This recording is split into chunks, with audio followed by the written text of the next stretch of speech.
Olá, gente linda, gente querida, estamos começando mais um Pode Liderar, o podcast que você ouve, assiste e já pode liderar, principalmente quando a gente traz convidados como este ilustre de hoje, meu querido amigo, pastor, mestre, reverendo Silas Barbosa Dias, pastor há quase 50 anos, doutor pela Universidade Livre de Amsterdã, mestre pela Universidade de Genebra, graduado em Filosofia e Teologia, docente da Unifil desde 2001, coordenador da pós-graduação em RH, coordenador do MBA em Teoterapia, e nós vamos falar sobre isso, e competência emocional, autor de vários livros e atual secretário da Educação Teológica e Continuada da IPI do Brasil, nossa denominação, querida Igreja Presbiteriana Independente do Brasil, casado com a Jane, e tem 2 filhos, minha amiga Ellen e meu amigo Kleber.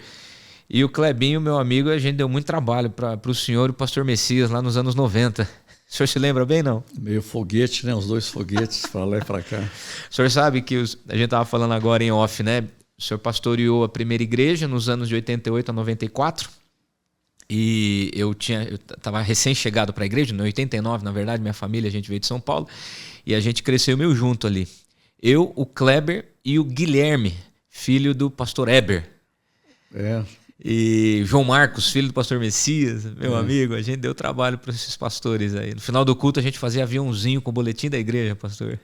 Ficava jogando para ver aonde chegava. Aonde chegava, lá da galeria. Vocês queriam colocar para cima do lustre. Do lustre da igreja, né? O senhor Ernesto Trindade quase queria morrer e correr atrás de nós. Pastor, seja muito bem-vindo, seja bem-vindo, uma alegria recebê-lo. Muito bom. E você foi meu aluno em algum momento também, né? Então, eu falaria sobre isso. O senhor deu aula para nós, nos 4 anos de seminário, o senhor deu aula de teologia sistemática para nós. Puxa vida, hein? Faz tempo isso. Faz tempo. Foi de 2000 a 2003, 4 anos. Eu estou muito feliz, né? Sempre junto com vocês e junto com a nossa querida primeira igreja, que é minha igreja de infância, né? Sabe que eu cresci aos pés do reverendo Jonas, toda a minha, até a juventude. Aí eu fui para ficar junto com o João Batista um pouco. E aí a gente está sempre se cruzando, a gente encontra todo mundo, está em casa. Olha, dupla igual Messias e Silas, talvez não haja na igreja reformada no mundo.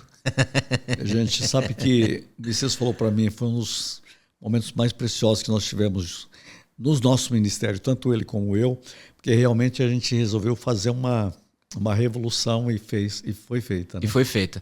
A igreja aqui em Londrina, norte do Paraná, tem muita influência do Jonas e do Messias e do Senhor. São igrejas fortes, tanto a primeira quanto a Filadélfia, né?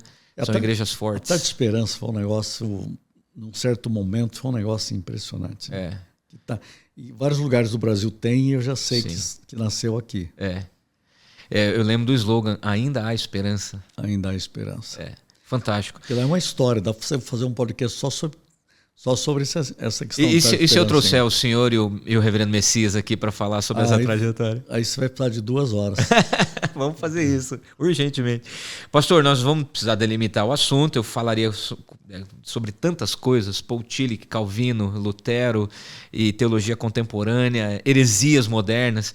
Mas nós vamos tentar seguir um caminho aqui que possa ajudar os nossos ouvintes a interagir com a teologia de uma forma saudável e liderar pessoas por meio da teologia. Mas eu quero começar falando de um tema novo, cunhado pelo senhor, e uma nova tendência que pode estar surgindo, que é a teopsicoterapia.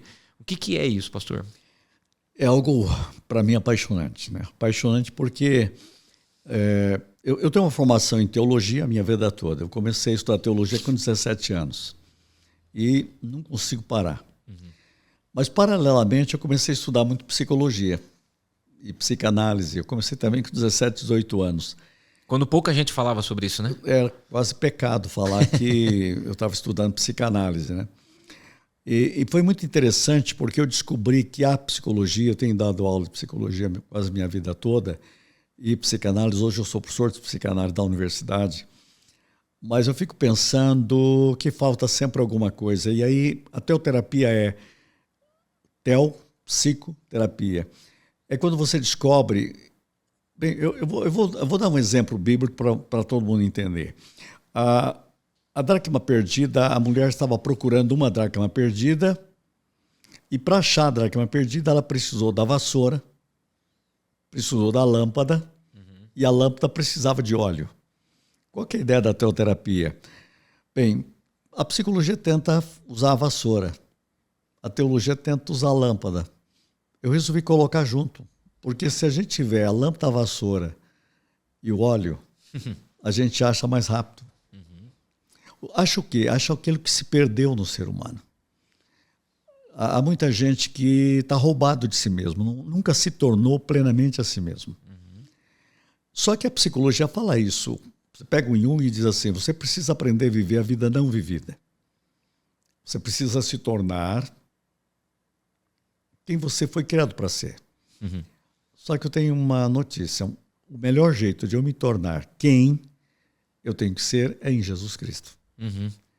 E não há ninguém que é capaz de fazer isso melhor do que o Espírito Santo. Então essa é a ideia da teoterapia. Uau. Então a gente trazer uma cura da alma humana, mudar a mentalidade, mudar as estruturas, mudar as narrativas, utilizando a ciência e a teologia. Nesse sentido, pastor, o senhor acha perigoso a psicologia e a psicanálise divorciada da teologia nesse sentido? O senhor está fazendo uma aproximação que para mim faz todo sentido. Mas para esse paciente que busca apoio psicológico e psicanalítico e encontra profissionais não necessariamente cristãos, há um perigo, há um risco nisso? Bem, eu acho que tudo há perigo, mas se você tiver bons profissionais, a gente tem que respeitar muito a ciência. Eu acho há psicólogos fantásticos e fabulosos, mesmo não cristãos, como Freud, que dizia ateu. E, no entanto, eu aprendi muito mais sobre o ser humano plenamente humano com Freud do que até com muitos teólogos. Não há problema. Eu aprendo, por exemplo, com Edgar Morin, que é um agnóstico. Eu acho que só falta ele colocar lá, é Cristo que você precisa.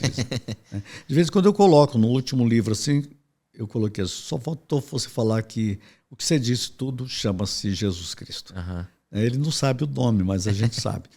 Então, eu creio que nós temos que ter um discernimento, sim, e há psicólogos incríveis, psiquiatras incríveis. Eu respeito muito a ciência. Acho que meu pai dizia, cada macaco no seu galho. Né? Nós precisamos, todo mundo, aprendendo isso. Só que eu acho que não há mais lugar para essa questão do divórcio entre a teologia e a psicologia. Só para você ver, o maior amigo de Freud foi um pastor. Eu tenho até uma palestra sobre esse tema, um pastor na casa de Freud. É mesmo? O melhor amigo de Freud era um pastor reformado, suíço, chamado Oscar Pfister. E eles conseguiram caminhar junto até o final da vida. E honrando um outro e respeitando. E ele sempre dizia, eu sou um judeu, é o pior dos judeus ateus que existe, e o outro era um pastor reformado que dizia, você não é nada disso, você realmente me ensinou a amar, como Jesus ensinou a amar. Então, esse convívio já deu certo, não adianta dizer que não vai dar certo. Até porque não só na psicologia, na psicanálise, mas toda ciência tem consigo os maus profissionais, né, pastor? Tudo tem. Advogado, político, médico, pastor e psicólogo, assim por diante, né? Eu gosto muito dessa questão do integrar as coisas para a glória de Deus, né? Porque, aí vou ser bem reformado, Calvino já dizia isso, que tudo que é de inteligência, de bom e de ciência vem de Deus. Que é Ele que criou a inteligência humana. Então eu tenho que respeitar tudo isso como algo que veio de Deus. Se é bom, veio de Deus. Calvino tem uma frase, eu não vou saber, ipsis literis, né? Mas o senhor deve conhecer. Ele diz assim, tudo que você vê de bom em mim é Cristo. Tudo que você vê de mal em mim sou eu mesmo. Sou eu mesmo, E essa é a grande verdade, né? Porque todo dom perfeito, a Bíblia diz, vem do Pai das Luzes, que é Deus mesmo. Então, eu gosto da ciência quando ela me ajuda. Eu vou chamar no texto de a vassoura. Eu tenho várias vassouras, só que eu tenho uma lâmpada só, e é a palavra. Eu preciso do Espírito, da palavra. E de ferramentas. E de ferramentas. Porque senão eu vou ficar, não acho. o que se perdeu em nós mesmos. Uhum. Pastor, isso é teoterapia. Então, isso é fantástico. Eu desconheço, eu conheço muita gente, mas eu desconheço um leitor voraz como o senhor. O senhor está dizendo que desde os 17 o senhor começou a estudar teologia, né? Mas essa paixão pela literatura, o senhor fez doutorado em Amsterdã, mestrado na Suíça, o senhor mergulhou no universo da Reforma Protestante, literalmente na geografia, mas como que começou a tua vocação ao ministério e o senhor é pastor, e o senhor é um pastor avivado, e o senhor é professor de teologia, como é que o senhor conseguiu juntar tudo isso, pastor? Bem, eu acho que eu tenho uma tia que dizia, você nasceu brincando com livros, né? E realmente, quando eu nasci, quando me dei conta, minha mãe me deu uns livros de presente e disse, você um dia vai aprender a ler isso. Eu sou apaixonado por livro mesmo. E agora estou jubilado, eu leio mais ainda. Né? E como eu leio e parece que eu estou... Eu gosto, me energiza. Eu nasci com essa vocação de ler, de estudar, de aprender e Deus me deu algo que eu acho que é fantástico, que é uma memória. Eu tenho uma memória incrível de conectar tudo ao mesmo tempo. Mas eu fui criado aos pés do Reverendo Jonas Dias Martins, né? Vendo aquele homem pregar, aquilo foi nascendo dentro do meu coração. Até eu quero contar uma história para você. Eu tinha mais ou menos 7 ou 8 anos, o Reverendo Jonas foi visitar a nossa família. E eu lembro quando ele olhou para mim, botou a mão na minha cabeça e disse, continue estudando. Deus precisa de você. Olha só. Eu fiquei pensando se naquele momento ele não estava profetizando alguma coisa daquele menino de 8 anos, né?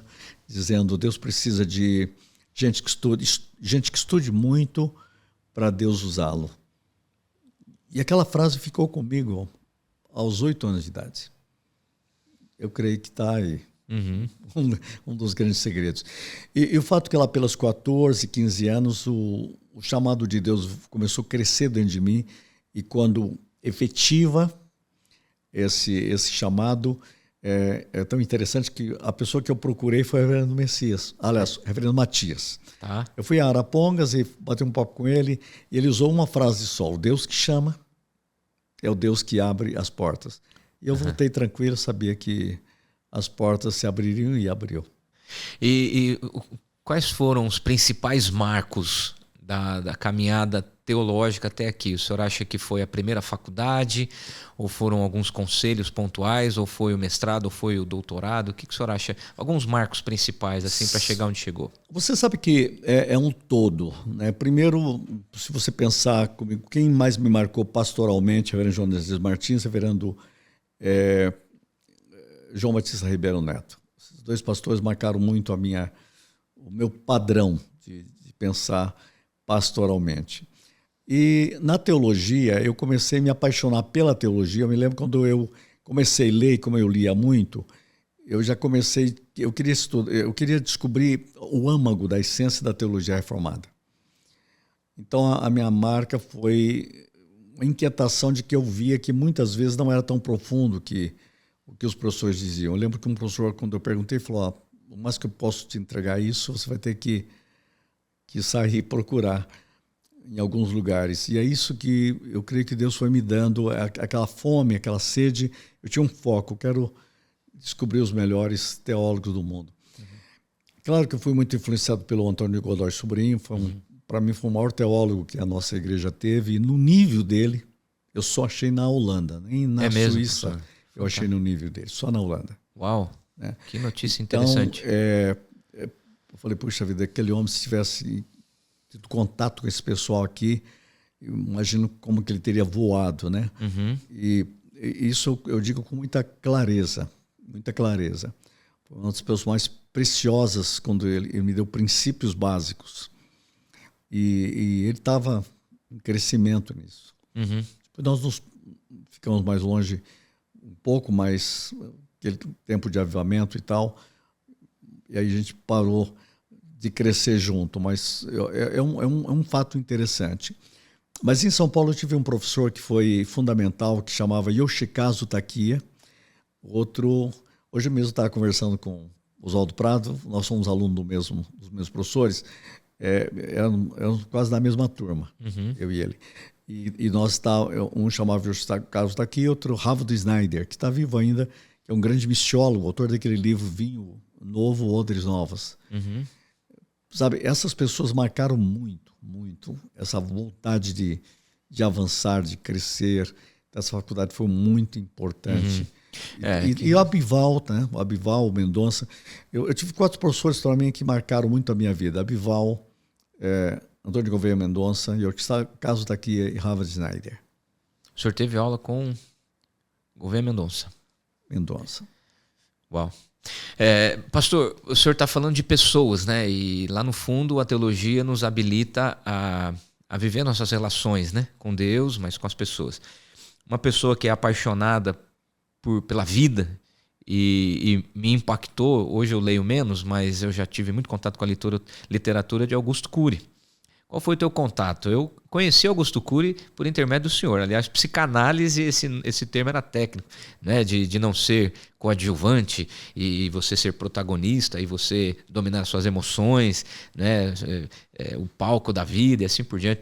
Tem um livro que ele escreveu que me impactou, um catatal no livro que ele romantiza a história do nazismo. Se eu não me engano, é o Colecionador de Lágrimas, se eu não me engano. É um livro fantástico. E ele é um poeta, ele é um ateu que se converteu em Cristo e hoje é um apaixonado por Deus e por pessoas. É um poeta da vida. Como que foi a influência dele? Como que foi a aproximação? O senhor tem contato ainda? Eu diria que temos, de alguma forma, claro que a gente corre demais para lá e para cá, mas foi uma caminhada incrível, de mais de 10 anos, mais perto da academia. Foi aquela conexão divina. Eu diria conexão divina, depois eu passei muitas férias com eles e vivia muito na casa dele, conheci toda a família. Nós passamos algumas férias juntos em praias, né? Uhum. E sempre foi maravilhoso. O Cury sempre foi uma inspiração para mim, né? E ele, se você pegar o primeiro livro dele, Vendedor de Sonhos, na última página, não nessa nova edição, ele me chama de vendedor de sonhos e apareço lá na última página do livro. Olha só. Ele honra alguns vendedores de sonhos que ele conheceu. Depois foi feita uma nova edição, eles tiraram aquela parte mais pessoal, né? De pessoal, que era muito mais dele e dos amigos, né? Então, eu tenho esse livro. Uau, se você pegar o antigo, que relíquia, hein? Tá lá, aparece lá. Vendedor de sonhos. Historicamente, e ele diz, você é um vendedor de sonhos. Eu gostei muito dessa colocação. Mas o Cury tem algo que eu acabei escrevendo livros muito ligado a ele, que é o seguinte: nós precisamos resgatar a liderança do nosso eu. Uhum. Aí que eu entro com a teoterapia. Só que eu descobri que o melhor jeito de resgatar o nosso eu saudável é em Cristo. Uhum. Aliás, é o único jeito. Uhum. Plenamente. Então nós temos que gerenciar pensamentos, administrar emoções e reeditar o filme do nosso inconsciente. Então, basicamente, são esses 4 passos que geram a saúde. Resgatar o melhor de você mesmo, gerenciar pensamentos, administrar emoções e reeditar-se. Uhum. E eu creio, pastor, que nós temos que ser reeditados permanentemente. Uhum. Paulo diz que o nosso homem interior tem que se renovar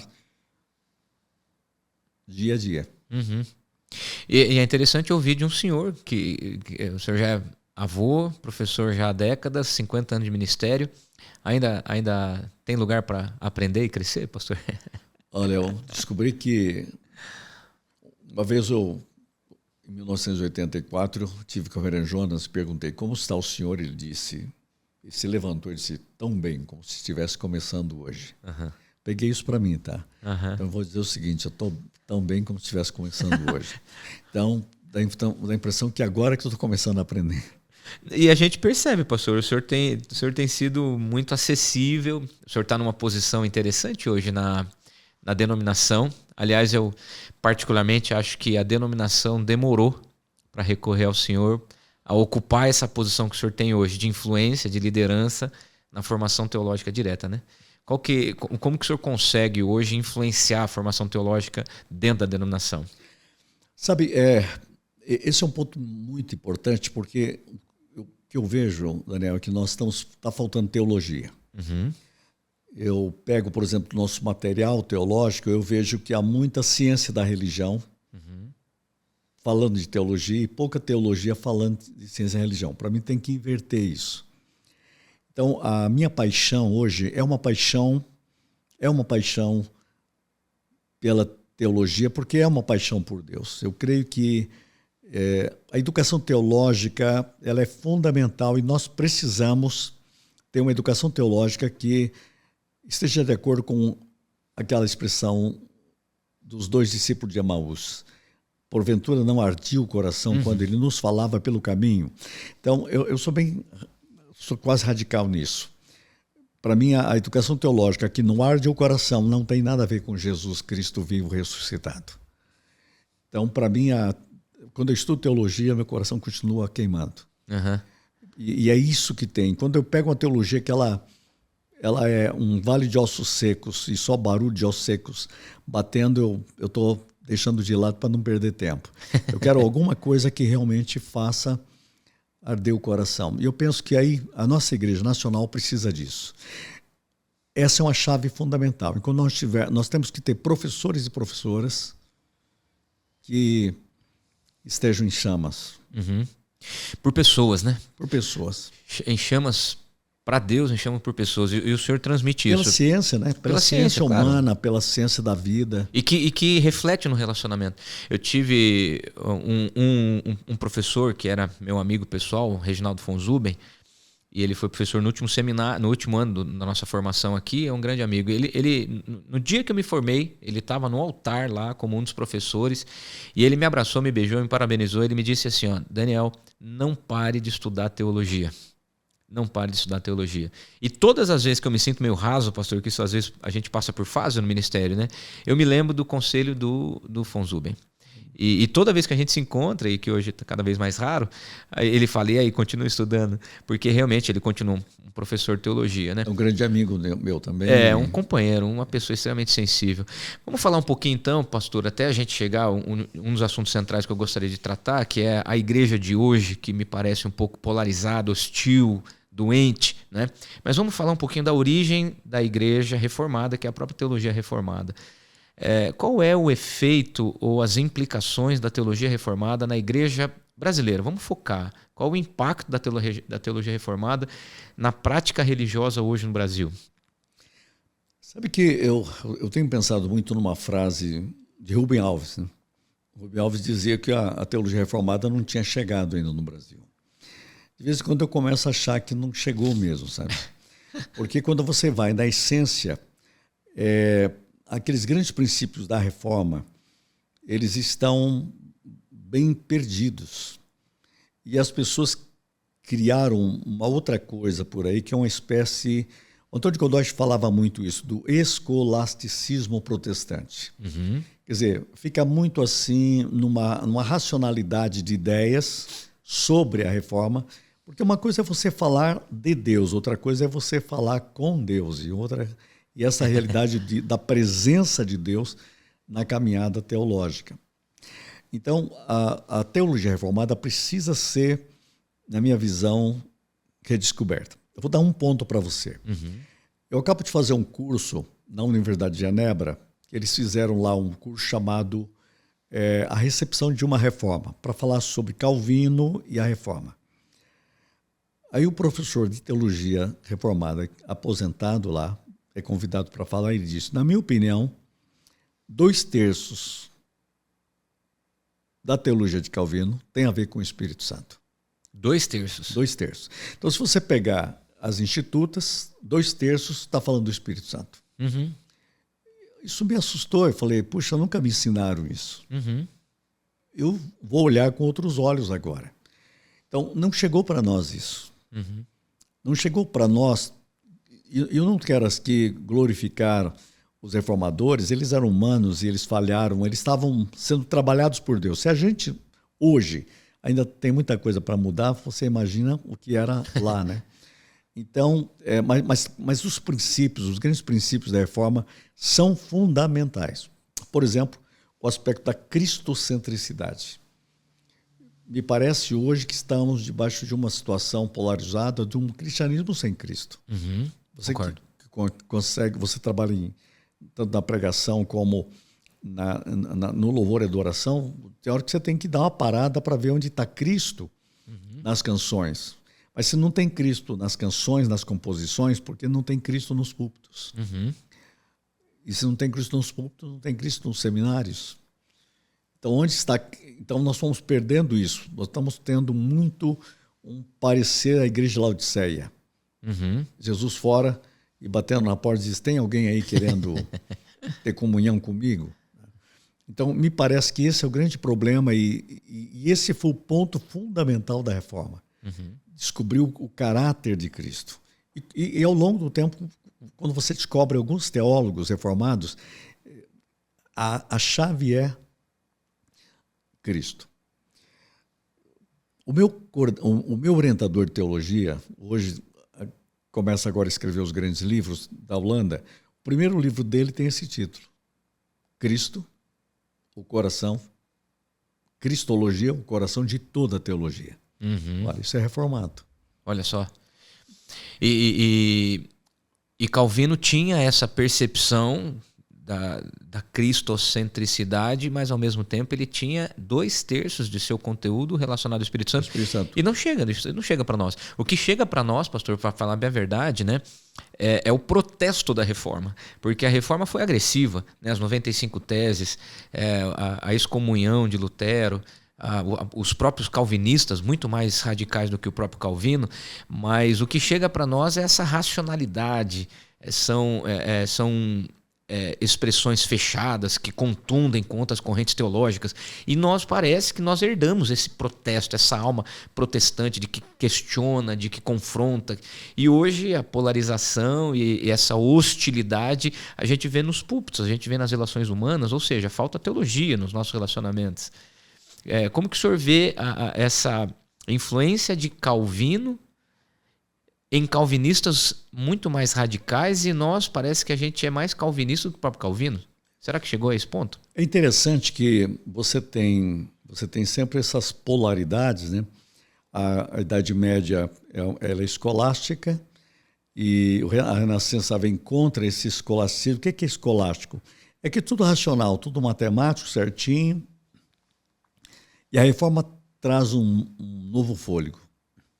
Só que antes de 100 anos depois começa esse vamos chamar de um escolasticismo protestante, essa rigidez, uma armadura, e começa a criar o que a gente chama de um calvinismo. Eu tenho um professor que estudou 40 anos só Calvino, dava aula de 40 anos, o nome dele é famoso, até que todo mundo que é calvinista, Wilhelm Balck, porque a gente sabe que eu fui aluno dele. Olha só. E alguém disse que ele conhecia mais Calvino do que Calvino. Né? E eu perguntei, qual a maior mensagem que você tem para dizer para nós hoje? Ele falou, Calvino não era calvinista. Olha só. Primeira frase dele. Que dilema, né? Calvino não era calvinista. Ele nunca aceitaria isso, como Lutero não era luterano, né? E Barth também não era barthiano. Né? Que um dia Barth estava assistindo uma conferência de Barth, ele foi e sentou no último banco, ninguém viu que ele estava. Ele disse, o que você achou? Ele disse, ainda bem que eu não sou barthiano. É mesmo? Mais ou menos isso, Calvino é a mesma coisa. Né? Então, porque o pessoal confunde, né? O ser fica preso. Eu não tenho que ser preso, Deixa eu definir isso melhor usando o Roenstan, acho que você conheceu o Roenstan. Ele diz que a teologia reformada, o calvinismo do século XVI é um, do século XVI é outro. No 17, continua aqui é uma cachoeira viva. 16. Aqui continua a cachoeira, mas agora está congelada. Estou entendendo. Então, o grande problema que eu vejo que há uma briga no Brasil hostil, que o pessoal está trazendo justamente a congelada. E eu gostaria muito de conhecer a cachoeira viva, aquela essência da grande verdade. É isso que nós estamos precisando, de uma teologia reformada, por exemplo, nós estamos falando do Espírito Santo, dessa fundamental na palavra, de viver uma vida totalmente para a glória de Deus. A palavra e o Espírito como nexo fundamental da reforma. É isso que tem se perdido. Uhum. Para os reformadores, não existe... Olha, se você falar a palavra de Deus sem o Espírito Santo, não é mais a palavra de Deus. O Espírito Santo sem a palavra não é o Espírito de Deus. Uhum. O Espírito e a palavra têm um nexo. Então, essa é uma realidade. Eu vi isso na Coreia, eles ligaram isso, e isso produziu um presbiterianismo vivo na Coreia. Uhum. Palavra, Espírito e oração. Uhum. Uma vida de oração. O senhor sabe que às vezes eu me pego fazendo definições perigosas, né, sobre o que é ser pentecostal, o que é ser avivado, o que é ser calvinista, o que é ser reformado. Eu estou lendo de novo, na época do seminário, eu tive contato com aquele livro A Doutrina do Espírito Santo, cujo organizador é justamente o reverendo Antônio de Godoy. E havia aí uma preocupação no final dos anos 90 do pentecostalismo entrar nas igrejas, e até o reverendo Weber escreve num dos artigos lá que a igreja estava passando por um processo de pentecostalização. Essas terminologias são preocupantes, porque o Pentecoste é uma realidade para o crente. O senhor está falando da vida no Espírito, né? Como que a gente pode conciliar, sem necessariamente entrar aqui na definição da terminologia, mas como que nós podemos ser uma igreja pentecostal sem ser uma igreja radicalmente pentecostalista, com os excessos de absurdos que a gente vê, e ao mesmo tempo manter uma tradição reformada que é um chão sólido para a gente pisar? Vamos pegar já esse assunto, voltando um pouquinho no segundo passo, vamos pegar as institutas de Calvino. Certo. Todo mundo acha que Calvino ficou só pregando predestinação, porque é isso que está na cabeça de todo mundo. O que menos ele fala nas institutas é de predestinação. Só sobre a oração, 50 páginas. Quer dizer, não há nenhum assunto que ele fala mais do que a oração. 50 páginas. Você não encontra teólogos falando 50 páginas de oração nas suas livros, nenhuma teologia sistemática. Então algo se perdeu aí. Uhum. Sabe, eu sei que Calvino tem mil problemas e tem muita coisa que eu não concordaria nunca com ele. Né? E está tudo bem. Está tudo bem. Ser humano. Mas o fato que eu quero dizer é que nós precisamos pegar esse âmago. Nós podemos... Eu peguei esse livro de novo. Tem alguns... Precisava ser mais teológico. Uhum. Né? E talvez escrito de novo, né, nos nossos dias. O mais teológico é um Antônio de Godoy Sobrinho. Uhum. Então, essa força teológica, nós não precisamos ser pentecostais no sentido pentecostalista. Certo. Mas podemos ser uma igreja reformada cheia do Espírito. Claro, sem dúvida. Precisamos. A igreja, por natureza, ela é carismática. Uhum. Porque ela vive nos carismas. Porque se ela não é carismática, ela vive no juridicismo, que está acontecendo muito por aí. A igreja tem que ser radicalmente carismática, porque ela é uma obra do Espírito. Então eu penso que nós podemos ser essa igreja contemporânea, reformada, tem princípios que são invioláveis, a centralidade de Cristo, a superioridade das Escrituras, uhum. a realidade dessa graça que habilita, transforma, é uma graça que não anula a natureza humana, uhum. mas que integra a natureza humana. É pelo contrário. De repente o pessoal fica radicalizando, não, isso aqui é graça. Ele acha que não existe uma passividade na fé. Quando você olha na Bíblia, todas as vezes que a Bíblia fala de fé, tem algo na frente, um verbo de ação. Então a fé sempre ela é integrada. Uhum. Então quando você começa a compreender essa realidade, que a igreja ela tem que ser essa vitalidade de uma fé confiante, e que nós precisamos do Espírito Santo, que renova a igreja. Eu penso que há uma essência. Uhum. As igrejas pentecostais estão em crise, porque estão perdendo, porque criaram um estereótipo pentecostal e perderam a essência. E essa essência precisa ser descoberta, tanto no movimento pentecostal como em nós. Com isso eu vou fazer uma definição para você. Uma vez eu perguntei para o professor Godoy o que é avivamento para você. Ele disse, é nova vida em Cristo. Simples assim. Simples assim. E eu me lembro, na época da divisão da igreja, essa pergunta foi feita para ele. O que é? Ele disse, é nova vida em Cristo. Alguém disse, só isso? Ele disse, precisa mais do que isso. Que profundo. Sabe? Então, isso é muito profundo, é nova vida de Cristo. Aí o Espírito Santo traz a vida de Cristo na igreja. Isso com plenitude, isso é reformado. Uhum. Então, muitas vezes a gente perde a dimensão e o Espírito já está presente. Eu admiro quando eu leio pessoas, por exemplo, como Roy Hession. Alguém disse, esse homem, onde ele foi, sempre houve avivamento. Ele não estava pedindo avivamento, ele já...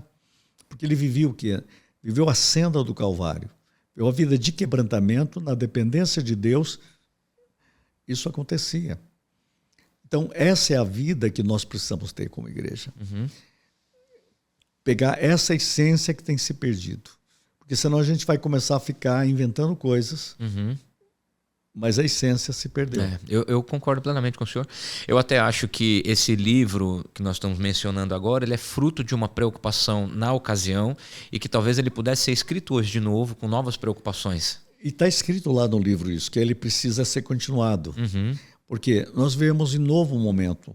Esses 25 anos mudaram muito. A liturgia mudou, o ser humano tem, mudou. Tem gente ainda preocupada com problemas da década de 90. Esses dias eu vi colegas nossos lá preocupados com assuntos. Gente, isso já morreu há 30 anos. Sim. Nós temos novos problemas. Perfeito.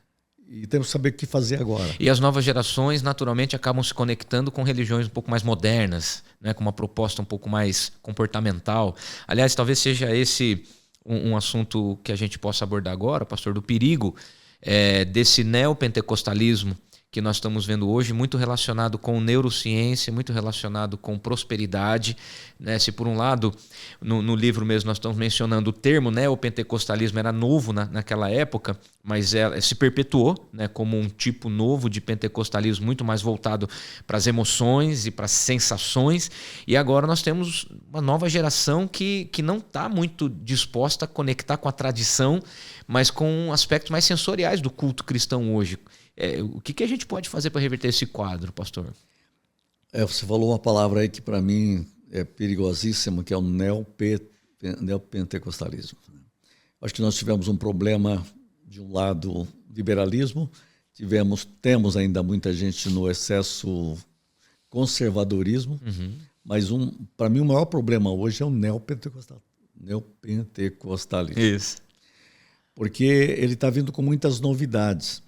Eu não vejo muito problema a gente trabalhar com neurociência desde que a gente trabalhe ela no lugar certo, né? Porque ela fundamenta muitas coisas boas para a gente. Eu que trabalho com psicanálise, eu acho legal quando a neurociência fala algumas coisas que reafirmam a fé, né? Mas o problema é a pessoa achar que aquilo ali que é o resultado. Aquilo ali que está produzindo cura. Não, não é isso. Eu quero falar com aquele que criou a neurociência, não com a neurociência que cria a realidade, ou a física quântica, etc. A fé cria a realidade. Gente, nós queremos um Cristo que cria o universo. Então, esse é um perigo, porque vai se perdendo Cristo e vai substituindo por fórmulas. E aí você tem o quê? Gente vazia. E igrejas cheias, né? Igrejas cheias de gente vazia. Olha que complicado. Sim, muito desafio. Igreja cheia de gente vazia, só que é cansativo. Porque só Deus não cansa. Aprendi isso na vida, Daniel. Só Deus não cansa. Eu nunca vi um peixe dizer, eu estou cansado da água. Né? O ser humano nunca vai cansar de Deus. Fomos criados para Deus. Mas a religião cansa. E muito. E cansa... Essas coisas que estão por aí cansam e as pessoas ficam mudando para lá e para cá porque estão cansadas. E o que eu vejo que faltam raízes em Deus, né? Raízes no rio da água da vida. Eu concordo com o senhor. E como que nós podemos então influenciar? O senhor está na prática e cheio de paixão, tenho visto, conversado com o senhor está vivendo um momento realmente de muita inspiração. Como que a gente pode influenciar isso de forma prática na formação de uma nova geração mais apaixonada por Cristo? Nós temos espaço nas igrejas tradicionais, não com esse conservadorismo exagerado, mas nas igrejas históricas, vamos falar aqui, sei lá, Batista, Assembleia, Presbiteriana, como que a gente pode formar uma nova geração de pessoas apaixonadas por Cristo e viver uma maturidade espiritual nas próximas décadas? Interessante isso. Eu creio que nós precisamos de viver aquilo que Paulo diz, que é o nosso homem interior se renova dia a dia. Aquilo que o salmista diz, andarei na presença do Senhor na terra dos viventes. Não adianta querer andar no céu, na terra dos viventes. Está faltando essa ideia da presença do Senhor, da presença do ressuscitado. Nós precisamos experimentar essa caminhada espiritual. Eu sou muito ligado à realidade da oração. Acho que todo mundo devia ler um livro que você falou para mim dele, inclusive, do Tim Keller, sobre oração. Nós precisamos voltar a essa intimidade com Deus. Para mim, não é só oração, mas oração com intimidade com Deus. Esse caminhar com Deus, esse conhecer a Deus, é isso que vai influenciar, impactar as novas gerações. A Bíblia diz, contemplando o Senhor, quem é Cristo, somos transformados. Como? De glória em glória. Isso significa que você vai refletir Cristo. Eu estava pensando nesse texto e veio bem claro. 3 ideias básicas. Nós precisamos de uma igreja que contemple Cristo, que é transformada por Cristo e que reflita Cristo. E é isso que os pais deviam fazer. Pai e mãe, pastores, contemplem, são transformados e reflitam Cristo. Veja que é um sermão presbiteriano. Já, 3 pontos. Então você tem essa é a dinâmica. Que igreja Deus quer? Alguém que contemple o Senhor. Alguém que seja transformado pelo Senhor e alguém que seja um reflexo do Senhor. Karl Barth que disse isso, que a igreja não tem luz própria. Ela é como a lua. A lua não tem luz própria, mas diante do sol ela reflete a luz do sol na escuridão do mundo. Contemplando a Cristo, ela reflete. Então nossos púlpitos precisam refletir essa glória de Cristo. Não é discurso, não é frases bonitas, não é frases coach, frases de oratória humana. Gente, não é teatro. A igreja é de homens e mulheres por quem Cristo morreu, deu a sua vida por elas. Uau. Sabe, essas pessoas custaram tudo para Deus. Nossos púlpitos precisam se inflamar de Cristo. Amém. Se inflamar de Cristo. Que lindo isso, pastor. Sabe, é esse reflexo. Eu estava lendo Spurgeon. Spurgeon disse assim, eu oro, estudo, até que a mensagem começa a vazar pelos meus poros. É aí que prega. É aí que prega. Pastor Messias tem uma frase, e eu guardei isso desde o início da minha formação teológica. Ele disse assim, ó, o pastor, o pregador, ele precisa estudar a palavra para introjetar e não para projetar. Porque senão a gente faz da Bíblia a ferramenta para a pregação e não o alimento. Meu professor de teologia, no Antigo Testamento, que eu citei aqui, Yoshikazu Taki, era japonês, foi formado no seminário da IPI, ele era metodista livre. Ele disse o seguinte, leia a Bíblia, estude a Bíblia, mergulhe na Bíblia até que ela mude o que você tem na cabeça. Depois pregue.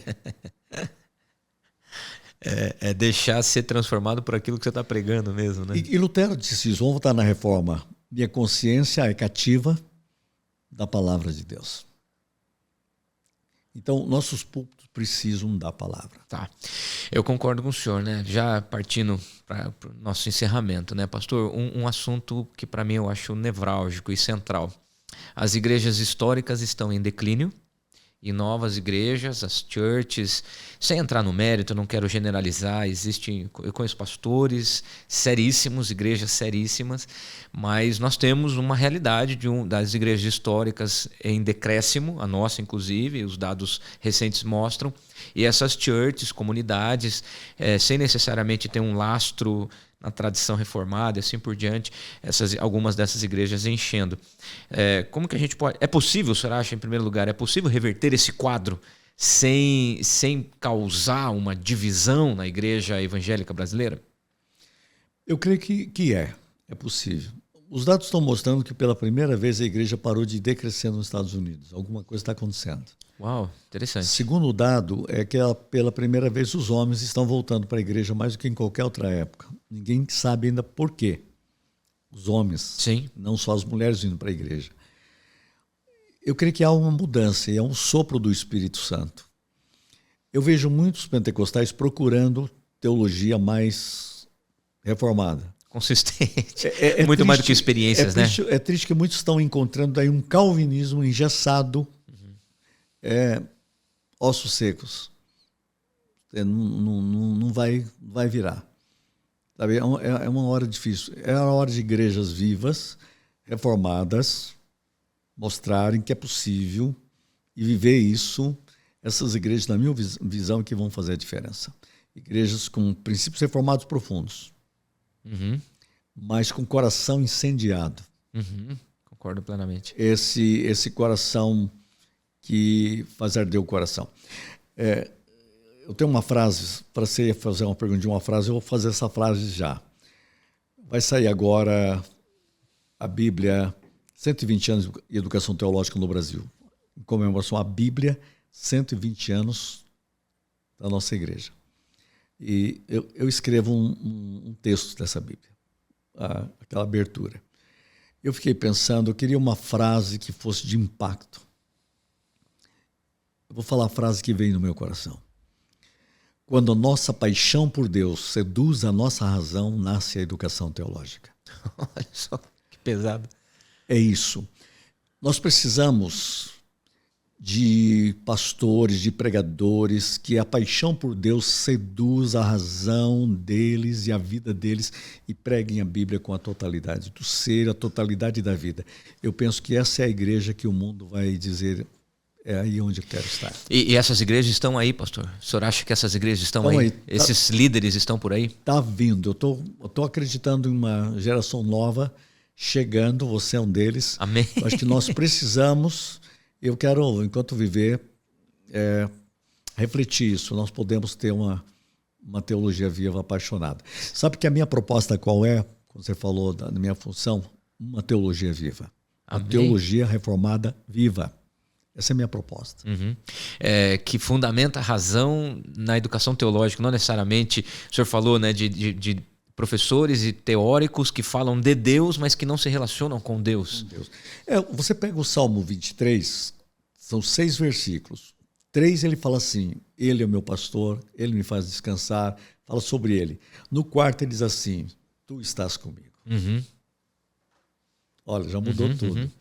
Então, muitas vezes você tem o teólogo que ele dá aula até o final, é sobre ele. Não fala tem dele. Nenhum fala, tu estás comigo. Unjas a minha cabeça com óleo, o meu cálice transborda, não transborda nada. Veja, faltou alguma coisa. Perfeito. Faltou alguma coisa. Então nós precisamos dessa paixão. Por isso que eu digo, não é só teologia, mas boa teologia, porque tem teologia muito ruim. Sim, eu concordo. Eu gosto de usar o exemplo do caminho de Emaús. Aqueles dois estavam com uma péssima teologia. A teologia deles, eles estavam fazer uma análise teológica que os afastava do projeto de Deus. E você já viu isso muito em seminário. Vai conversando, e vai para a noite de Emaús. Onde você está? Estou na escuridão da noite de Emaús. Interessante. Mas o ressuscitado encontra e dá uma aula de teologia e eles experimentam uma teologia cristológica, cristocêntrica, com hermenêutica cristológica, explode o coração deles, eles mudam de rumo e entram no projeto de Deus ao encontro do ressuscitado. Essa é a teologia que a igreja precisa. É isso que os pastores precisam. E eles saem de lá energizados e prontos para testemunhar e compartilhar. E está acontecendo algo comigo, né? Esse encontro com Cristo e com a palavra, com a teologia, deve gerar esse incômodo social, né? Que é o que eu acho que nós precisamos. Nós estamos conversando e eu estou esboçando, pastor, quem sabe fica aqui até um compromisso público aqui, de nós vamos escrever algo simples e prático relacionado à videira, o ramo da videira e o espinho, pastor. Eu vou retomar esse assunto com o senhor.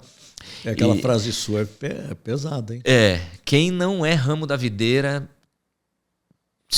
pode se tornar, não vou dizer que se torna, né, afirmar. Quem Mas não tem dá fruto, dá espinho. sufoca a semente. E nós temos uma nova geração inquieta, uma nova geração frágil em determinado aspecto, doente, que toma medicamento cada vez mais cedo. E a teologia deve ser a solução para essa educação teológica que aponta para uma vida saudável, madura. E nós estávamos falando muito sobre discipulado, né?